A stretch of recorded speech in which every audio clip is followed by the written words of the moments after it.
Welcome back to my channel. Today we are going to talk about how to teach writing in kindergarten, first, second grade, but specifically informational writing. How do we teach informational writing? What do we do? What are some strategies? So what I'm going to do is walk you through exactly how I like to roll out an informational writing unit. So if that sounds good to you, like if you've got a unit coming up and you're like, oh, this is perfect, hit that subscribe button and meet me back here in just a couple of seconds. All right, well, the first thing we're going to do is we are going to kick off the unit with a genre study. And I like to make my students guess the genre. So I don't ever come out and say, today we're going to be doing informational writing. That's not really my style. I make my students guess the genre because I create a stack of texts that are going to be exactly the kind of text that I want them to write. The text consists of published works, student-created works from years past, teacher-created works where I will craft a piece of writing that looks exactly like what I want to see them do. And I put it in a nice little stack of books and I will have that ready so that we can read them over maybe a lesson or two. Sometimes it'll take me 1 or 2 days to sort of launch this, and I will just read them. And I just very casually just say, oh, that was such a good story. I love how there was so much information in that story. My gosh. And a lot of the pictures were actually photographs. And, I just will talk very obviously about what's happening. And then I close the book and I open another book and I repeat the process. And so I'll show you here what that kind of looks like.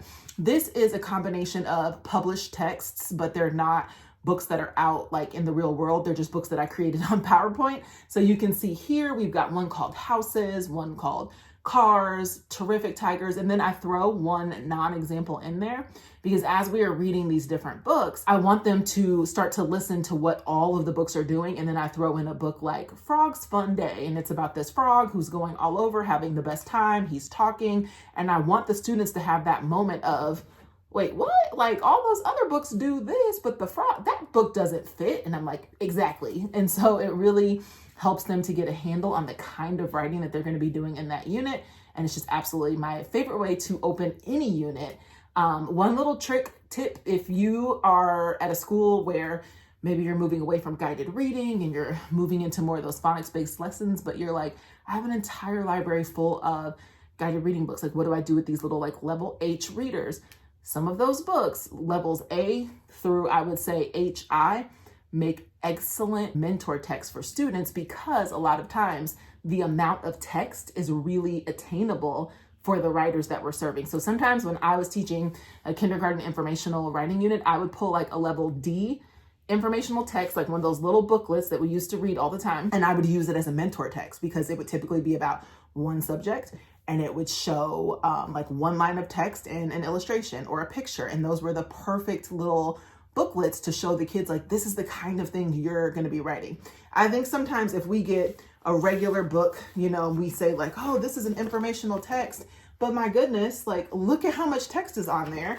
That can't possibly be a really good mentor text for students that are supposed to be like emulating a writing craft. And so I'm just very careful. I do believe in published picture books to kind of get them in the right mindset or vibe for a genre, but I always want my mentors to look as close to what I want the children to actually write as possible because it just makes it more attainable. Okay, so let's get back into it. So you can see here, I actually do this little checklist. So over, the course of a day or two, we'll read these books and then I kind of pull out some things that I notice. And I'm like, okay, does this book give information? Does the title match what the main central idea of the text is? And they're like, yep. Is it usually about one thing or are there lots of things happening? And so most of the books is like, check, check, check. But that frog book, they get to the frog book and they're like, no, absolutely not. XXX. That book is a story. That book is make-believe. It's not giving information. And that's how we usually launch a unit for anything, but specifically in this video, we're talking about informational writing.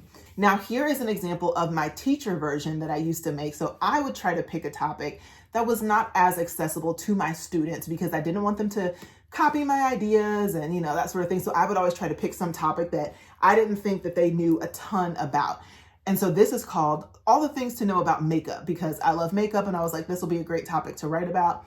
These days, in the age of get ready with me videos, these kids know more about makeup than I do. So this is not really a good title anymore, but you can see here, I'll just show a couple examples of me doing a teacher created text that was going to be closer to what I wanted my students to actually create.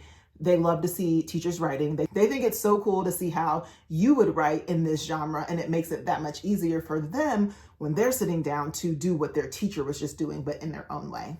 Once we're there, then guess what we're gonna do? If you are ever on my channel for longer than one video, you already know the answer to this, because every single video, what am I talking about? The writing process. Every single time. I will never stop. And so what we do at this point is we start going through the writing process. Now, because my students have memorized the writing process, they know exactly what needs to happen on the writing process, they will start working, and some of them during independent writing time will be ready to move on to the next step. Even though I haven't necessarily taught what's going to happen on that next step, guess what? That's okay, because they also understand that the writing process is something that they can move forwards and backwards through.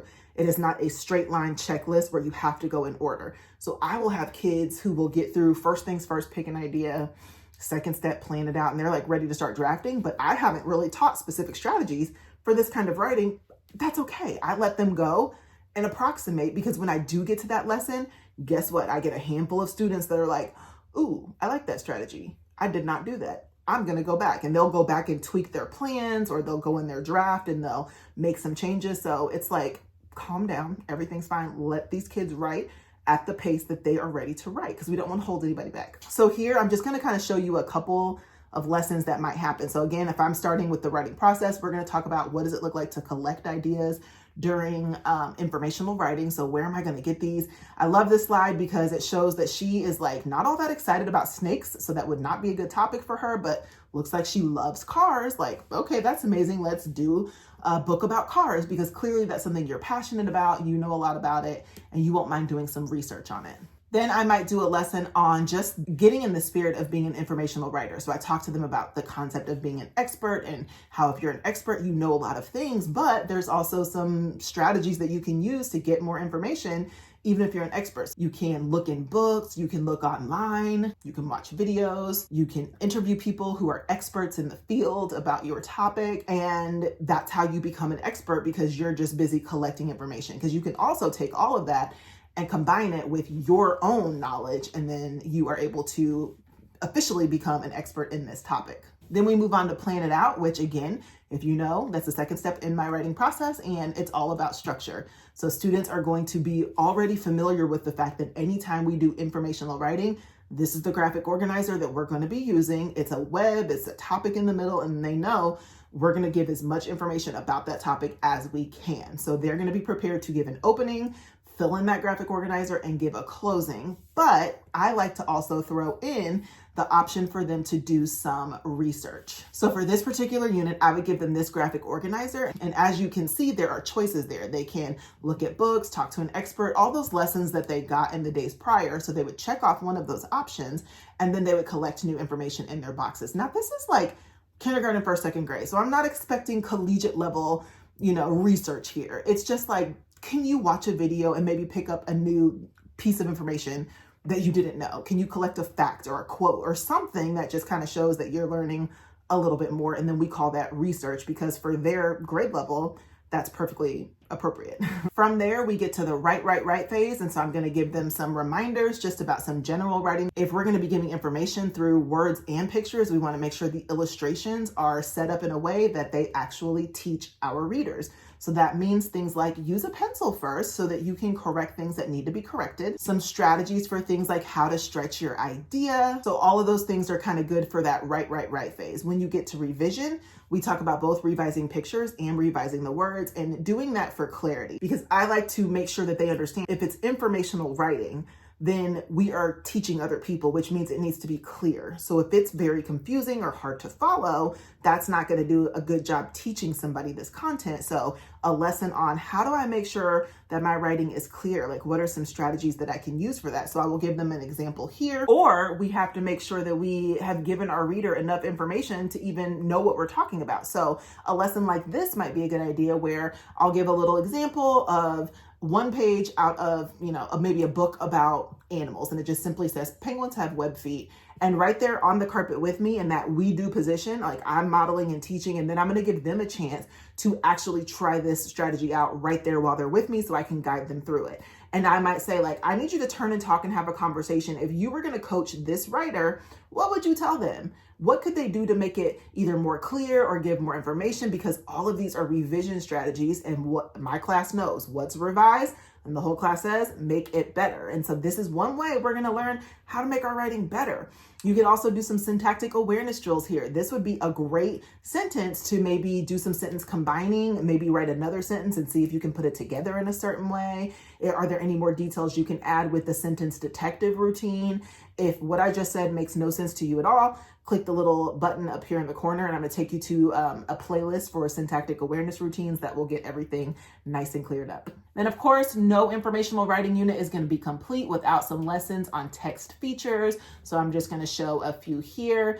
This is just the ability for them to go through and, add some different features that will help readers with more information. So some captions, some headings, a table of contents, all those kind of things. Finally, we will go over our editing expectations and what we need to do to make sure that we fix all the things.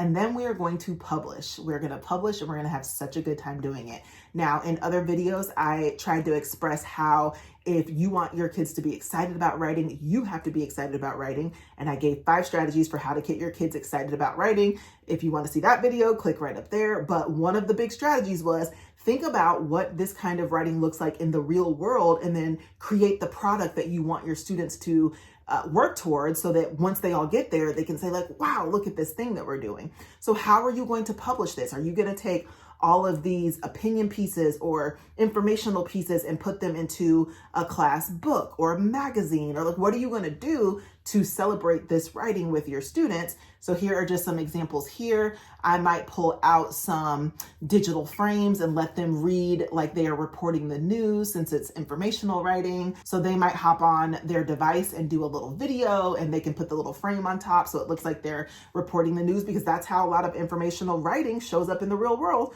when it gets reported on the news. We might also turn it into a nice little magazine. I can remember one year having students write all of these informational articles. We combined them all into a magazine, but then we were like, well, what else does a magazine have? I was like, well, magazines have things like advertisements and they have just nice artwork in there. And so we had students creating little mini teams in the classroom toward the end in order to celebrate. And they're making ads for like the bake sale happening at school, the canned food drive, the daddy-daughter dance. And they're creating these little flyers and they're sticking it in the magazine. And then they were like, oh, Mrs. Tab, can we go put this in the front office so when parents come in, they can look at, yes, absolutely, we can do that.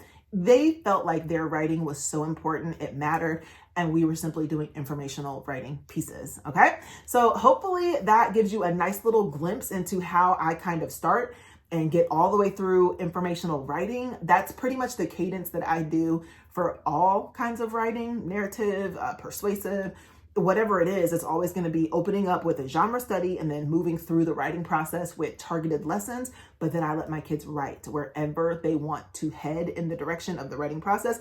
They go for it because they know they can come back and they can work on what they need to work on. So if you would like to know more, please come visit me, lanishatab.com or reimaginewritingprogram.com. Every single thing that I talk about on this channel is available in a one-stop shop. You literally one-time purchase and you have access to everything. This entire unit that I just walked you through is available. Or if you don't want to purchase it, you can just simply like mock up some of the lessons, or you can take the cadence of the unit and make that work in your classroom. But if you want it done for you, it's all available. It is available for individual purchase, but if you just want to go all in, you're going to get so much value for a one-time purchase. So I've got all the links you need in the description box below. If you didn't subscribe yet, I know I asked you at the beginning of this video, I would greatly appreciate it. And share with a friend. If you know somebody that's struggling with writing, send me their way and I would be eternally grateful. All right, I will see you in the next video.